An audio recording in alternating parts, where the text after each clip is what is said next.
اللہ اپنی جگہ، جنت کے حور و غلمان اپنی جگہ، جنت کی نہریں اپنی جگہ، جنت کے سارے اعزازات اپنی جگہ، لیکن آقا جس جنت میں اگر آپ کی زیارت نہ ہو، جس جنت میں آپ کی رفاقت نصیب نہ ہو، ہم نے اس جنت کے مزوں کا کیا کرنا؟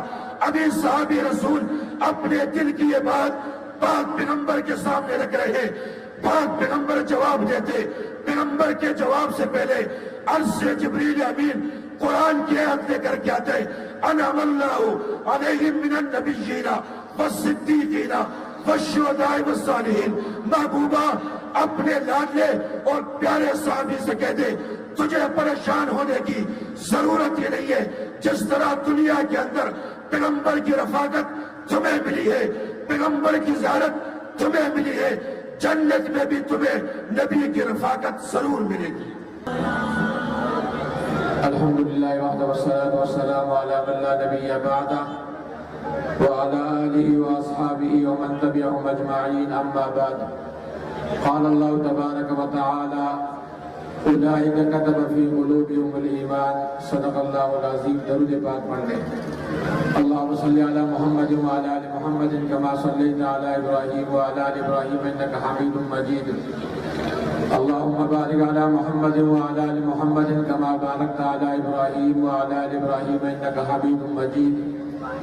انتہائی واجب الاحترام، قابل سر تکریم حضرات علماء کرام، اسٹیج پر موجود قائدین حضرات، پنڈال میں موجود اہل سنت سے تعلق رکھنے والے میرے دوستوں، ساتھیوں اور بزرگوں، آج اورنگی ٹاؤن کی سرزمین پر تاریخ ساز، فقید المثال، عظیم الشان سالانہ شہدائے اسلام و استحکام پاکستان کانفرنس کے عنوان سے معاون اس عظیم الشان کانفرنس میں حاضری کی سعادت حاصل ہوئی۔ میں آغاز ہی میں قائد ذیل جناب ہر دل عزیز حضرت قاری عبدالوہاب صاحب اور ان کی پوری ٹیم کو مبارکباد اور خراج تحسین پیش کروں گا، جنہوں نے اپنی جماعتی اور دینی ذمہ داریوں کو نبھایا اور یہ خوبصورت پروگرام اور اجتماع کا منظر پیش کر رہا ہے، اس کو ترتیب دیا۔ رب کریم دوستوں کی ان کاوشوں کو قبول فرمائے، قائد محترم سمیت قیادت تشریف فرمائے بغیر کسی تاخیر اور تفصیلی گفتگو کیے بغیر عنوان کی مناسبت سے صرف چند گزارشات آپ کے گوش گزار کر کے اجازت چاہوں گا۔ میرے ذمہ جو عنوان لگایا منتظمین نے، وہ عنوان ہے صحابہ کرام رضوان اللہ تعالی عنہم اجمعین کا عشق رسالت۔ جناب نبی کریم صلی اللہ علیہ وسلم سے صحابہ کرام نے جو والہانہ عقیدت اور محبت، عشق اور وفا کا جو اظہار کیا وہ بے مثل اور بے مثال ہے۔ صحابہ کرام کی عظمت کا ہر پہلو، جو پہلو بھی اٹھا کر کے دیکھیں، صحابہ کرام کی عظمت کا پہلو اور ہر پہلو بے مثل بھی ہے اور بے مثال بھی ہے۔ وہیں پر صحابہ کرام کی شخصیت کا یہ پہلو کہ حضرات صحابہ کرام رضوان اللہ تعالی عنہم اجمعین کی جناب نبی کریم صلی اللہ علیہ وسلم سے عقیدت کیا تھی، آپ سے محبت کیا تھی، آپ سے عشق اور وفا کا نقشہ کیا تھا۔ اگر اس کو تفصیل کے ساتھ عرض کریں گے لمبا وقت درکار ہے، بس اتنی ہی گزارش صحابہ کرام رضوان اللہ تعالی عنہم اجمعین کی جناب نبی کریم صلی اللہ علیہ وسلم سے عقیدت کو دیکھیں یا محبت کو دیکھیں یا پیار کو دیکھیں یا عشق اور وفا کے نقشے کو دیکھیں تو ہمیں یہ سارا نقشہ بے مثل بھی نظر آئے گا، بے مثال بھی نظر آئے گا۔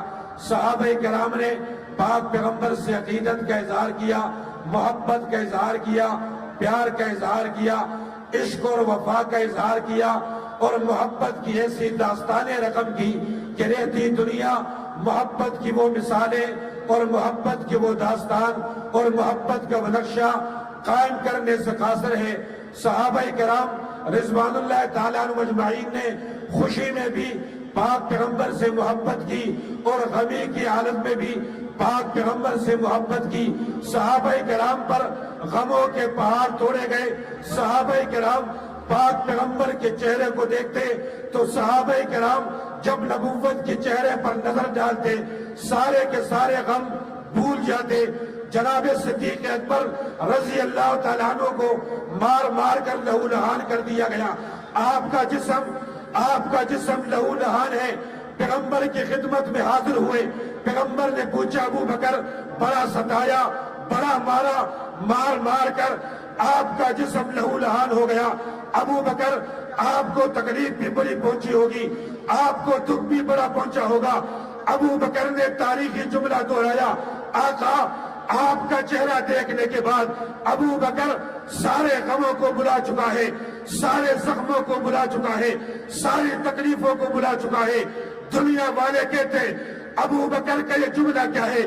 جواب دیا جاتا ہے ابو بکر کا یہ جملہ پیغمبر سے محبت کی واضح علامت ہے۔ ابو بکر کا یہ جملہ پیغمبر سے محبت کا نقشہ بتا رہا ہے۔ کون کون سی واقعات بتائیں؟ صحابی رسول پاک پیغمبر کی خدمت میں آتے ہیں، اللہ کے رسول گھر میں ہوتے ہیں، آپ سے محبت دل میں انگڑائی لیتی ہے۔ بیوی بچوں کو دیکھتے ہیں، آپ کی محبت کا نقشہ ہمارے دلوں میں ہوتا ہے۔ اللہ کے رسول ایک بات نے پریشان کیا، فرمایا کہ بتا میرے لاڈلے اور پیارے، کس بات نے پریشان کیا؟ فرمایا کہ اللہ کے رسول ابھی دنیا میں جب بھی چاہتے ہیں آپ کی چہرے کی زیارت کر لیتے، آپ کی خدمت میں آ جاتے، آپ کے چہرے کی زیارت کر کے ہمیں دنیا کی ساری پریشانیاں بلا دیتے۔ آقا ایک پریشانی اور ایک غم ہمارا دل کا رہی ہے، میرے ضمیر کو کا رہی ہے۔ پیغمبر نے فرمایا بتانا غم کیا ہے؟ صحابی نے کہا اللہ کے رسول ابھی دنیا میں تو جب بھی چاہتے آپ کی خدمت میں آ جاتے، آپ کے چہرے کی زیارت کرتے، کل جب جنت کا مرتبہ ہوگا، کل جب جنت کے محلات ہوں گے، کل جب جنت کے باغات ہوں گے، اللہ کے رسول جنت میں آپ کا مقام بہت اونچا ہوگا۔ پتہ نہیں جنت میں آپ کی رفاقت ملے گی یا نہیں ملے گی، پتہ نہیں جنت میں آپ سے ملاقات ہوگی یا نہیں ہوگی، پتہ نہیں جنت میں آپ کی زیارت ہوگی یا نہیں ہوگی۔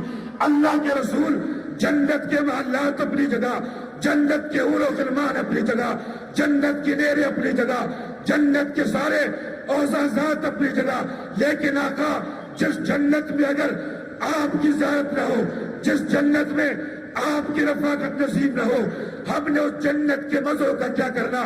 ابھی صحابی رسول اپنے دل کی یہ بات پاک پیغمبر کے سامنے رکھ رہے ہیں، پاک پیغمبر جواب دیتے۔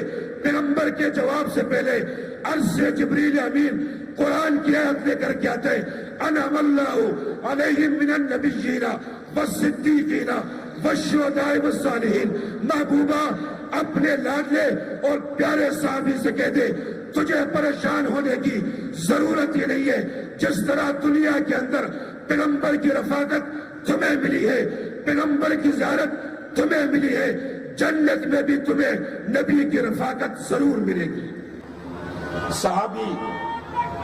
صحابی تسلی میں آ جاتے ہیں، اللہ کے رسول جنت میں آپ کی معیت اور آپ کی رفاقت اور آپ کی زیارت اور آپ کی ملاقات ہے تو ہمیں ایسی جنت بھی قبول ہے، ورنہ جس جنت میں آپ کا محبت بھرا ماحول اور آپ کی رفاقت اور آپ کی زیارت اور آپ کی رفاقت اگر نہ ہو، ہم نے جنت کے مزوں سے کیا کرنا؟ کسی نے کہا صحابہ کرام کا نبی سے عشق کا انداز کیا ہے؟ جواب دیا صحابہ کرام کے عشق اور محبت کا کیا کہنا؟ جو صحابہ کرام جنت میں بھی نبی کے رفاقت کو نہیں چھوڑتے، اسے پیغمبر سے عشق بھی کہا جاتا ہے، محبت بھی کہا جاتا ہے۔